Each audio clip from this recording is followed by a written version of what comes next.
حي على الفلاح. Musa alayhi salatu was salam, that happened, and someone came to him and told him, you know what, they're looking for you and now they want to, perhaps harm you. So he went away. He went away, and guess what? He found, according to some of the narrations, a man, a noble man. Some narrations say it was the Prophet Shu'aib, may peace be upon him. And the narrations say that this man was so impressed because of the honesty of Musa alayhi salam. I want to spend a few moments on this because there are lessons for us to learn. Lessons for us to learn from this story.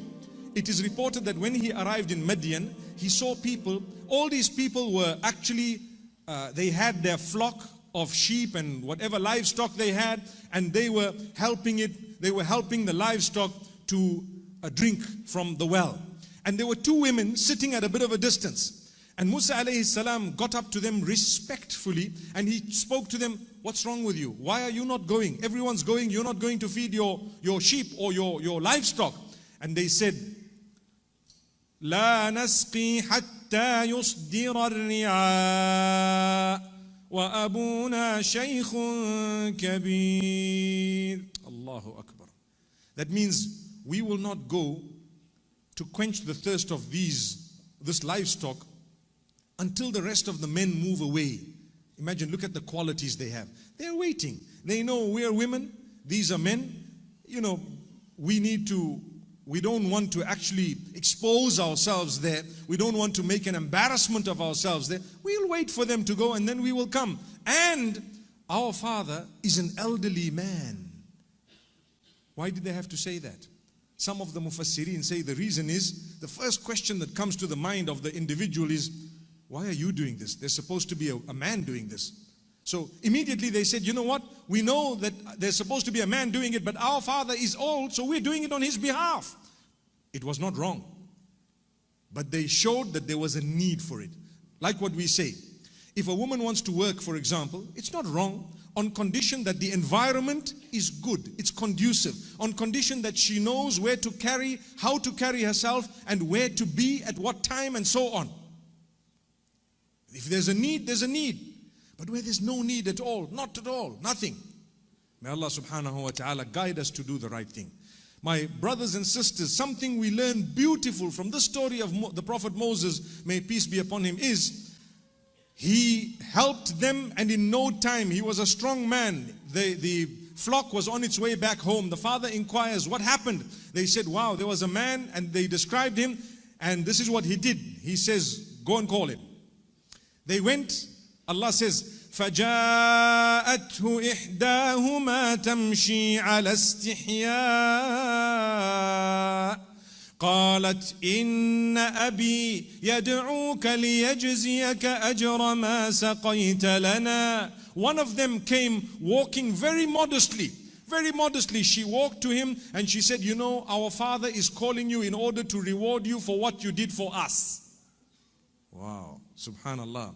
The man decided to go. Some of the narrations say, that when Musa alayhi salatu wasalam was walking, he decided, you know what, I don't want to walk behind these women. They're going to lead the way.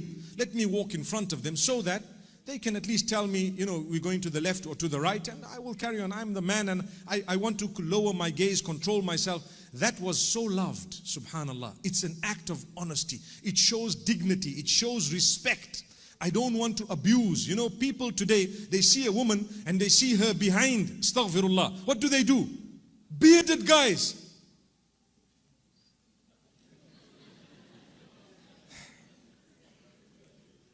Pretend like they're not looking when someone sees them. Astaghfirullah. Watch out. Watch out. Watch out. Lower your gaze. It brings about nothing but loss of contentment. Loss of contentment. That's not yours. It will never be yours. Yes, it was probably their duty to cover as well, from a perspective, from a godly perspective. But if they didn't, you need to do the honorable thing. You need to be respectful. Anyway, this quality was loved by the father as well. You know what he says? He tells the man, look, straight talk. I don't know you, or I know you from a different tribe. I know you from a different place altogether. I'm saying this for a reason. different tribe, different place altogether. But I offer you one of my daughters. Wow, subhanallah. What did the father see? The father saw that this man here is honest and he's hardworking. He might not have anything right now, but he's a good man. He's responsible. He is going to take care of this particular daughter of mine. I don't want to lose the opportunity. I've got 2 daughters. Let me get one of them married. Subhanallah. How many of us think that way? A man comes begging for your daughter and you ask him, what do you have?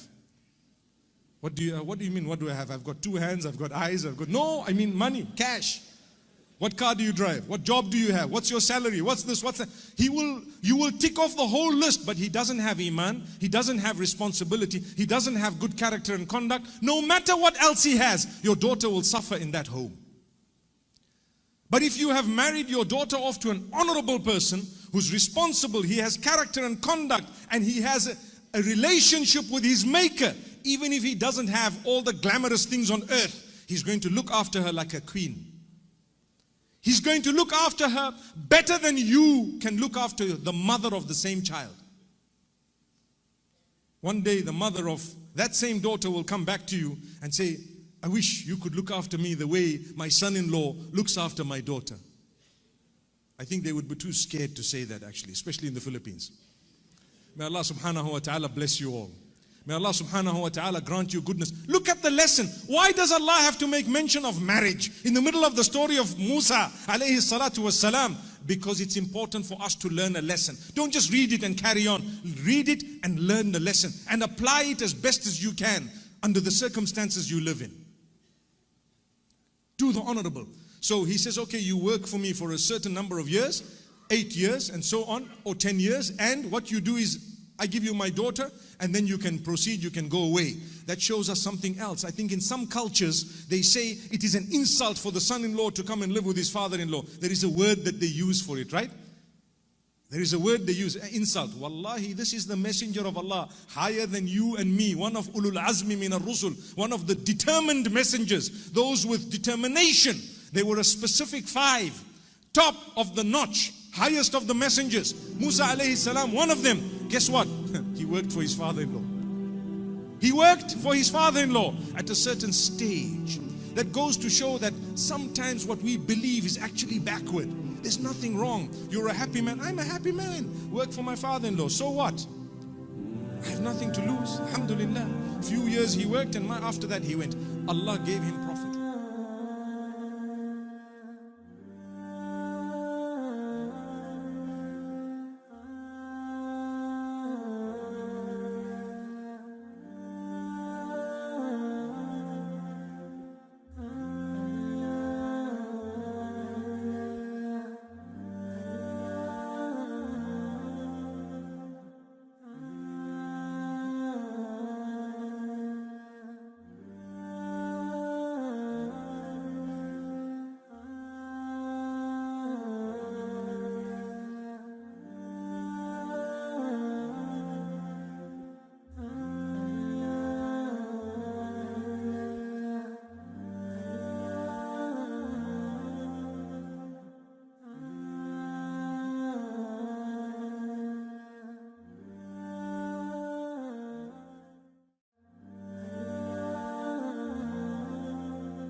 Thank you so much for listening to this short message. I pray that it has increased you in a little bit of motivation and hope, and the same applies to all of us. Jazakumullah khair. Assalamu alaikum wa rahmatullahi wa barakatuh.